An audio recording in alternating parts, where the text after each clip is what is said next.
resident training in psychiatry, I accepted for a patient a very charming, intelligent, handsome, silver-haired gentleman who had had many, many admissions to the hospital for alcohol detoxification. He was obviously a chronic alcoholic, but with his wit and his intelligence, I thought surely I could help him get well. And my assessment of him was that he was depressed, and he drank because he was depressed. This gentleman, we'll call him Tom, saw me 4 days a week, 1 hour a day for 2 years, 50 weeks out of each. At the end of my time in training, when I was due to leave, I passed Tom on to another therapist to continue his treatment. By the way, during those 2 years with me, the longest he ever stayed sober was some 6 months. And he had had many other admissions for detox during those 2 years. The other therapist took Tom on. I observed the initial sessions through a one-way mirror with the other therapist because I wasn't going to give up on Tom. And I realized very quickly as I listened to him with the other therapist, the new therapist, that all I had accomplished in 2 years with Tom was provide Tom with better reasons to drink than Tom could ever have thought of on his own. Tragically, just 3 months later, Tom died from his alcoholism from a ruptured spleen that occurred in a bar fight.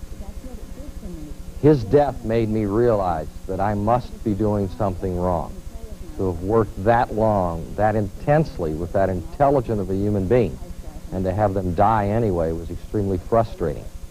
That led me into the decision to try to find out what is this thing called alcoholism. What's it all about? And I started studying the literature and talking to people around the country who had some success of dealing with alcoholism, attending Alcoholics Anonymous meetings to find out what happened in those, etc. And through this, if you want, study of alcoholism, I became very, very invested in developing the idea of the disease concept of alcoholism. The very simple idea that alcoholism was not a symptom of some other disease, like I had said with Tom, that it was a symptom of his depression, but that alcoholism is a primary disease, a disease all of its own, that has its own cause, its own signs and symptoms, its own history, its own outcome, and therefore probably should have its own specific kinds of treatment. Since that time, I've really kind of dedicated myself to looking into this issue of alcoholism, the disease, for the better part of my professional career. And I think the first place to start with this topic is if we're going to call it a disease, we need to try to figure out what is a disease. On the blackboard back here, I've written 2 definitions of the word disease. The first comes from Webster's Collegiate Dictionary, and it basically states that a disease is anything that interferes with the ability of the human to function normally. Well, that's certainly true of alcoholism. I mean, if you think about the history of an alcoholic, the intoxications, the neglect of duties, etc., it obviously interferes with their ability to function. But that's a very, almost philosophical definition. And it certainly didn't convince me in my studies that alcoholism was a disease, because it's just too broad a definition. Medically, we're much more specific. Scientifically, we're much more specific with what we call a disease, what qualifies something to be considered a disease. In here, from one of the more common medical dictionaries, I've abbreviated a definition, and it basically states it is a definite, morbid process with a characteristic chain of symptoms whose cause and the natural history of which may be known or unknown. Wow, what's that all mean? Well, it's really not that complicated. A morbid process is what Webster's was talking about. A morbid process is something going on in a human being's life that causes them to not function the way they're supposed to function. So that part of it would agree with Webster's. The highlight of this definition is this phrase, characteristic chain of symptoms. That means that a disease is some process where those people who suffer from it have certain problems, certain symptoms, certain things that take them to the doctor in common. And that these symptoms are much like the links of a chain. They tend to occur in a certain order, in a certain pattern. For instance, in the diabetic, certainly diabetes is a disease. Frequent symptoms that might take the person to the doctor would be complaints of fatigue, of excessive thirst and excessive urination. And any physician worth their salt, when he heard those three symptoms, would automatically start a workup, a study of blood, a study of urine, and ask other questions to make the diagnosis of diabetes because of the characteristic chain of symptoms. Now, what's also important about this definition is whether or not we know what causes the disease is irrelevant to whether we consider it a disease. And that should be obvious, but it frequently isn't. But if you think about it, the two leading causes of death in this country are heart attack, stroke, blood vessel disease, and cancer. And we really don't know the cause for any of those diseases. We have ideas. We know cholesterol may or may not be important. We know certain chemicals, smoking, etc., may or may not be important with cancer. But we really don't know the exact cause, why this cell becomes cancerous, this cell doesn't. So cause is not important in whether we consider it a disease or not. And likewise, the natural history, meaning what happens if you don't treat it? What's its natural course if it just goes on by itself? Whether we know what that is or not is not really relevant to whether we consider it a disease. In today's world, we're dealing with a new infectious disease called AIDS. And while we've learned a lot in the last 5 to 10 years about AIDS, we still don't know its full natural course. We don't really know if everybody who has that virus in their body is going to end up dying from it or not. Only time and further study will tell us that. So again, while it's nice to know that about a disease and is useful in diagnosis and treatment, it's not essential to whether we consider something a disease. What's essential is that it must have a characteristic chain of symptoms. Now, even though as physicians we call ourselves practitioners of the healing arts, and I believe medicine is more art than it is science in many ways, most doctors like to think of ourselves as scientists. And as scientists, we really struggle with accepting something as a disease unless we have a better idea of the cause. We like to be able to look under the microscope and say, there's the little vicious microbe that's causing this person to get illness. There's the bacteria. There's the virus that causes tuberculosis, that causes leprosy or whatever. And when we've gotten that far with our understanding of a disease, it becomes easier for us to accept it as a true illness. Historically, in medicine, or in our culture and in our society, when we've looked at the alcoholic, we've looked at them as someone who has a moral problem or a weak will kind of problem. After all the alcoholic himself or herself had to do was stop drinking or cut down on their drinking. And it was very difficult to accept that this person's problem, drinking too much alcohol, could have some kind of an underlying disease process. But I believe it does, and I think if we look at how medicine decides something's a disease and approaches a disease, I can prove that to you today. Now, as I've already mentioned to you, one of the things that medicine looks at when we're studying a disease is what is its cause. And most important in deciding whether it is not a disease or not, what are the symptoms? We like to know the natural history, and part of that is the outcome. Let me explain that briefly. Why is that important? Well, some diseases go away by themselves. You really don't need to do anything. The common cold. The natural history of that is you're going to be down in the dumps, you're going to be stuffy and cough and runny nose for a week. If you go to a physician, you get decongestants, antihistamines, cough syrups, you're going to be having all those symptoms for about 7 days. So maybe we don't need to do anything. Maybe that illness can just be taken care of by itself. And lastly, of course, we're interested in is there or is there not treatment for a disease. That's important from the humanistic point of view, but it's obviously not important in whether something is a disease because we still have many, many illnesses that we see every day for which we have no treatment or very poor treatment at best, such as some of the more advanced types of cancer. Let's get to this right here, the symptoms. The definition said a morbid process with a chain of symptoms. Does alcoholism have a characteristic chain of symptoms? My goodness, yes. We've known for decades that alcoholics have an awful lot of symptoms in common, be they men, women, white, black, yellow, red, young, old. There are some differences between those various groups, but there's some common characteristics. Now, I don't have time to go through all of the known symptoms of alcoholism. There's 100 or more. But over here I've represented in a sort of a simple graphic way the fact that we not only know what the symptoms of alcoholism are, we know them so well that we're able to divide the disease into stages. Now, we use fancier medical terms for this, but normally I like to refer to it as early stage alcoholism, middle stage, and late stage. Now, this whole thing, whether we're talking early, middle, or late, is a description of what we call chronic alcoholism. It's just how far along has the disease progressed. Some of the characteristic early stage symptoms that I think are highly relevant and worth mentioning at this point. Drinking for relief, whether that's relief from physical pain, emotional pain, social pain, whatever. You drink for relief. You have an increased tolerance. You get a reputation of being able to drink more than your peer group, than your colleagues. You can drink anybody under the table.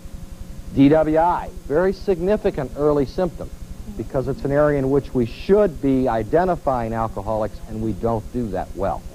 The blackout, a period of amnesia that occurs while you're under the influence of alcohol. May last for a few minutes, may last for days.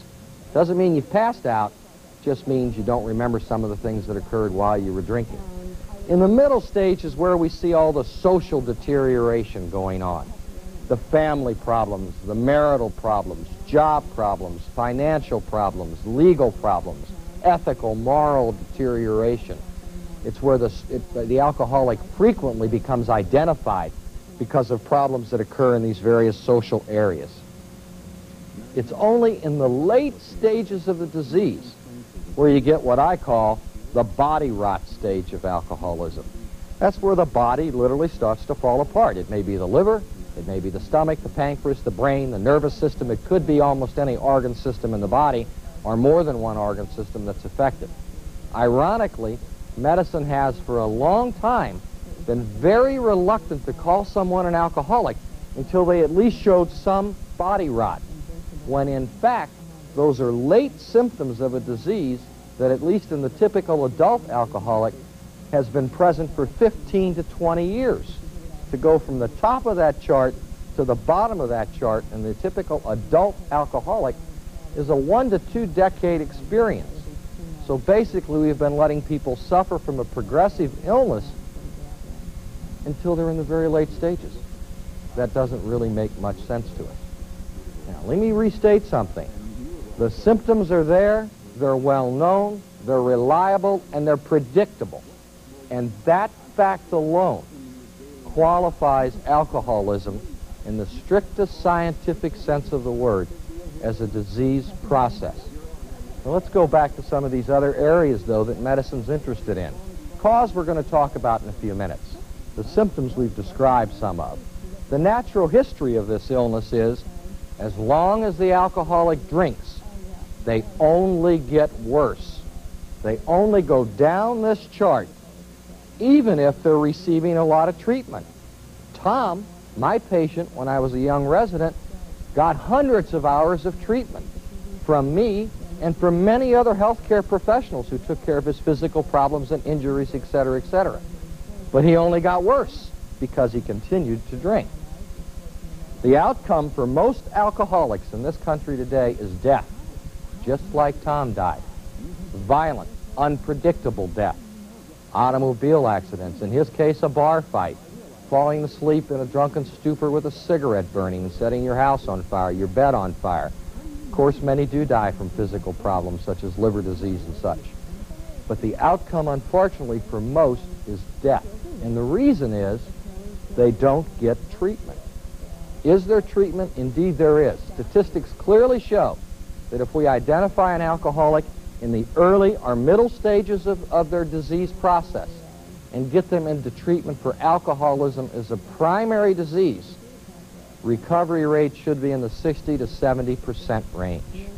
The tragedy is we let so many people die from this illness, the third leading cause of death in this country, without offering them good quality treatment that could stop this disease process dead in its tracks. Now, the American Medical Association decided alcoholism was a disease officially way back in 1956, based upon the fact that it had the chain of symptoms that was characteristic of a disease process.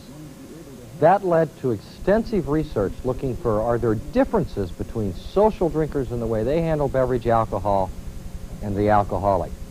And nothing really could be found of any major significance, or that couldn't be explained just by the fact that they had damaged their body by drinking.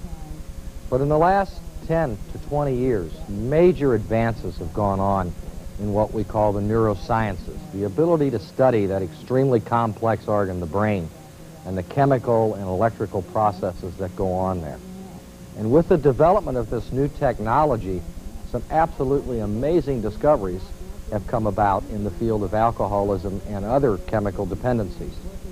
Back in the 1970s, some biochemical researchers in Texas wrote some papers stating that, hey, we believe that a human being, an alcoholic, is capable of taking alcohol, the beverage alcohol that was being consumed, and literally through a very complex chemical process, turn it into a heroin-like substance right inside of the brain where it would do the most damage. This led to a phenomenal amount of research throughout the world into whether or not that indeed could go on, whether or not it was going on, and whether or not it might explain some of the behavior that we see in the typical, quote, alcoholic. Now, in order to explain this, I have to go over a little basic body chemistry with you.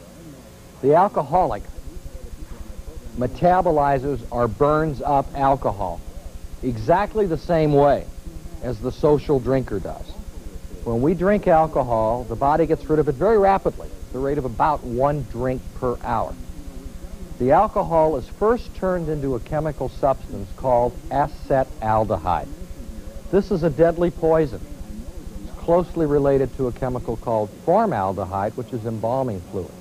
And if this were to build up to any major level in our system, we would get violently ill very quickly from alcohol. And indeed, if it got high enough in our bloodstream, it would kill us. But almost as rapidly as it's made, it is converted into a chemical called acetic acid. Many of you know that as vinegar. And then through a complex chemical reaction in the body, the acetic acid ends up as carbon dioxide and water, which we get rid of through our lungs and through our urine primarily. Now, what was discovered through the 1970s, after the original work was published in Texas, was that the alcoholic had a unique ability inside of the brain cell known as the neuron to take some of this acetaldehyde and have it attach itself to a group of chemicals that are found in all human brain. The human brain has a series of chemicals that are known as transmitters. They're called that because they help to transmit messages from one brain cell to another. They're essential for normal brain function. It was discovered that this acetaldehyde, which remember comes from alcohol, was able to combine in the neurons, the brain cells of alcoholics, with these chemicals we all have called transmitters, and through a very complicated series of chemical reactions, form a group of chemicals that are known as the TIQs. That stands for tetrahydroisoquinones. It's a little easier to remember TIQs. Well, so what? Well, these excited researchers tremendously because we knew something about these chemicals. We had found them in the brains of heroin addicts. These substances, these TIQ chemicals, chemically are very closely related to heroin. Indeed, when you shoot heroin into a human being, most of it turns into a drug known as morphine, but a small amount of it turns into TIQs. So suddenly we had a linkage here. We had a linkage between opiate addiction, heroin, morphine, Demerol, codeine, that group of pain-killing drugs, and alcohol. And it appeared to be rather unique to the alcoholic. Now, even more importantly, as the early research went on in the 70s and early 80s, it was discovered if we took these TIQ chemicals, which we're capable of synthesizing or making in the test tube, and we put them into the brain of various animals, rats, mice, monkeys, even small pigs, that we could take animals that normally would not touch alcohol. If you offered them a choice between a dilute solution of alcohol and pure water, they would always choose the water. If you put these TIQs into their brain, into the spinal fluid that bathes the brain, you could convert them instantaneously into animals that preferred alcohol over water. So we appeared to be able to chemically take non-alcoholic animals, and indeed, by putting these chemicals into their brain that alcoholics were believed to make from alcohol in their brain, we could turn these animals into alcoholics, and their behavior would look an awful lot like the behavior we saw in the human alcoholic. A very, very exciting finding. Well, since that discovery occurred, other exciting things have gone on in the field of neurochemistry. A whole new group of transmitters were discovered. And these you may have heard of. They're now labeled under one name, the endorphins. These are the body's own naturally occurring opiate transmitters. They fit into receptors, into areas of our brain where drugs like heroin, morphine, and Demerol fit. And we've discovered that if you have enough of these endorphins in your body, you feel well. If for some reason you don't have enough of these endorphins, you feel very depressed, you feel very anxious, you feel very irritable, moody, a very unpleasant state of being.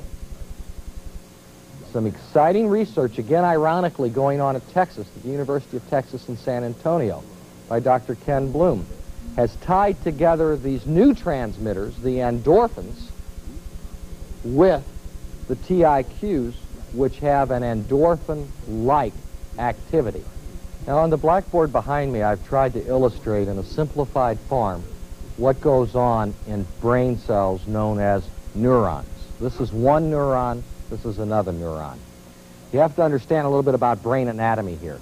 We have tens of billions of neurons in our brain, so we're talking about a very complex system. They do not touch each other. In between each neuron there is a space. For the brain to function normally, this neuron has to be able to talk to that neuron. It does so by making chemicals known as transmitters that we referred to earlier. Over here we have a neuron which is making endorphins as a transmitter. These are, again, remember, our body's own natural opiate substance. It releases these opiate substances, the endorphins. They float across this space, and they literally fit into what are known as endorphin receptors in this neuron, much like two pieces of a jigsaw puzzle fit together. When you have enough of these endorphin receptors filled up, you have a feeling of feeling very fine, of feeling good, healthy, happy. So this would be a condition we call opioid adequacy. Now, let's talk about what happens in alcoholism. The alcoholic starts to drink. They start to manufacture the TIQs that we talked about a few minutes ago, where some of the acetaldehyde gets converted to TIQs instead of carbon dioxide water. The TIQs enter the brain, and they fit in the opiate endorphin receptor, and they fill it up. When they get filled up, the brain is, if you want, the mother of conservation. She says, well, wait a minute now. I've got all my opiate receptors filled, all my endorphin receptors are filled. I don't need to keep making endorphins. I can shut down my endorphin production line for a while because I've got enough of them. So this cell, as we've illustrated here with a smaller amount of endorphins in it, has stopped making endorphins. But you still have a feeling of, I feel fine, but it is a false feel fine. It's being caused by the presence of these TIQs that you're making from alcohol. Well, I don't care how dedicated an alcoholic or how professional an alcoholic you are, sooner or later, you have to stop drinking. You just get physically sick, you run out of money, you got to go to work, you get admitted to a treatment center, something happens. You end up not being able to get to your alcohol. So now the alcohol's gone, I'm not manufacturing more TIQs, and I start to have some empty endorphin receptors because I'm not making those TIQs anymore. I don't have my own natural endorphins around because this cell's production line had been shut down. It doesn't have enough of them in storage. So now I end up with a situation where a lot of my endorphin receptors are empty. And there is solid evidence building today, again, particularly in Dr. Bloom's laboratory in San Antonio, that when you have this deficiency of certain endorphins, you have a state of craving. You want that drink. You can't really get it off your mind. It also leads to a very good understanding in my mind of the clinical thing we see all the time, and that is loss of control. You know, ironically, even today when alcoholics go to a doctor, even if they have some body rot, they're liable to be told by that doctor, well, what you really need to do is cut down, which is asking the alcoholic to do something that's physically impossible. They're in this state if they stop drinking. They're very unhappy. They're depressed. They're anxious. They're tense. They crave alcohol. And what you're telling them is, okay, what I want you to do is drink just enough alcohol to start filling these receptors up with TIQs. And that's going to make you feel a little bit better. But I don't want you to drink enough to fill them all up so you really feel good. Ridiculous. No human being alive is going to be able to do that, which is why we still have to tell alcoholics today in modern medicine, in the best treatment available, you can't drink. That advice hasn't changed. But at least now we can hopefully give them some understanding that the reason they can't drink is not a lack of willpower or self-discipline, not a lack of morals.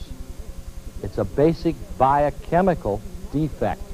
When they drink, they make these TIQs, shuts down the production of the endorphins, and an opioid inadequacy state will exist when they stop drinking, which is going to lead to craving, which is going to lead to relapse and continued drinking. A very physical phenomenon. Now, interestingly enough, we've actually carried this one step further in research. It has now been shown that one of the things the endorphins are capable of doing is going to an area of our brain called the pleasure center. And when they get to the pleasure center of the brain, they cause a different group of transmitters to be released that causes us to feel pleasure, to feel good. Ironically, those are the same transmitters that are released when one does cocaine or amphetamine-like drugs. So what we're doing here is on a basic biochemical level, we're starting to tie together all kinds of addictions. Opiate addiction, heroin. You shoot heroin, you have TIQs from the heroin, it's going to cause an endorphin deficiency and cravings. Alcoholism, you take the acetaldehyde made from alcohol, convert some of it into TIQs, endorphin deficiency, craving. Cocainism, stimulants, the opposite, an upper versus a downer. And you end up depleting some of the same transmitters in the brain that ultimately get affected when you drink. It just takes a more complex chain, a little longer to do it. A very basic biochemical difference. You know, medicine is known for decades, maybe even centuries, that alcoholism ran in families. And for the longest period of time, we explained that as an environmental thing. You grew up in the home with a bunch of drinking, in a society with a bunch of drinking. There was a good chance you were going to be a big drinker like your parents were. But in the last 20 years, there have been over 800 published studies that conclusively show alcoholism is a highly inheritable genetic illness. The original work came right out of Washington University in St. Louis, done primarily in the Scandinavian countries. There continues to be some major research being done by Washington University and many other places, as well as the Scandinavian countries, which repeatedly document that genetics is the single most important factor in determining whether or not someone will become an alcoholic if they choose to drink. Now, this has actually led to research going on in laboratories like Dr. Bloom's in San Antonio, where they are able to order from laboratory suppliers different mice that are either genetically predisposed to become alcoholic, if you want a born alcoholic mouse, and some that are genetically predisposed to absolutely detest alcohol. And if we'll turn to the monitor here for a minute, we have some scenes here of a non-alcoholic mouse, Linda, the gray mouse we're seeing here. You can see she's rather quiet, actually rather timid and shy individual. Her genetic background is such that if you offer her a very weak solution of alcohol or pure water, she always chooses the water, actually abhors or hates any alcohol that would be offered to her, and she really won't touch it. If you'll watch this black mouse, who is genetically predisposed, now he really hasn't had anything to drink here, don't get me wrong. This mouse has not yet been exposed to alcohol, but if you were to expose him to alcohol, if you offered him a choice of an alcoholic beverage or water, he would choose the alcohol and would drink to heavy intoxication. If you watch him, he's much more hyper, much more inquisitive. He runs around the cage. The lab workers would say that this is a mean little mouse compared to his spouse, Linda, the non-alcoholic mouse, who tends to be rather quiet, rather laid back, shy, and timid. This little black mouse, her mate, is quite active. And this is one of their children, their son. They were bred together, the non-alcoholic mouse, Linda, the black mouse here who's alcoholic, and this son, therefore, is a combination of the two, and believe it or not, runs a 4 to 5 times greater chance of becoming alcoholic than if Linda had mated with another non-alcoholic mouse. One of the interesting genetic findings, research findings in our genetic studies, using identical twins, one of whom stays in the biological home with an alcoholic mother or father, and the other is adopted and lives in a non-alcoholic home, never knew the biological parents, is that we're beginning to identify different types even of genetic alcoholism. And one of the most common types is the son of an alcoholic father, and that son will run a risk 4 to 5 times above normal of developing alcoholism by the time they reach their middle-aged years. Put all this together, and what do we really have? What we're saying is we have overwhelming evidence that the alcoholic, in the vast majority of cases, is a person who was born genetically predisposed to alcoholism. Once they started to drink, because of defects in brain chemistry, or at least we have to say changes in brain chemistry, they're able to manufacture substances called TIQs in excessive amounts. Those TIQs infect the endorphin systems of the brain, which affect the way they feel, which leads to craving, which leads to alcoholism. Now, even more interesting, many researchers have demonstrated that there are other ways to lower your endorphin levels and feel bad. One way is drink a lot of alcohol for a long time. That leads to certain nutritional deficiencies and to certain basic changes in body chemistry that will ultimately lead to an inability to make endorphins in your brain. A third way to lower the brain endorphin levels is to put somebody under severe stress for a long period of time. This was found in some studies done on POW victims from Vietnam. So really, it's kind of interesting. Clinically, we see that. We see the alcoholic who has a strong family history and who seemed to lose control over their drinking fairly rapidly and had a very rapid and progressive disease. We see the alcoholic who drank a lot of alcohol for a long time with control, didn't really experience any problems with it, and then after many, many years and decades of drinking, suddenly seems to lose control. And then we also see the alcoholic who begins to drink heavily to deal with severe long-term chronic stress. But let me emphasize a point here. Undoubtedly, the most common type of alcoholic we see clinically and in research is the alcoholic who is genetically predisposed, who makes tetrahydroisoquinolones, TIQs in their brain, that affects the endorphin system, that affects their ability to experience pleasure and enjoy life in a normal and natural way. Now, let's go back to what is a disease. It's something that has a characteristic chain of symptoms.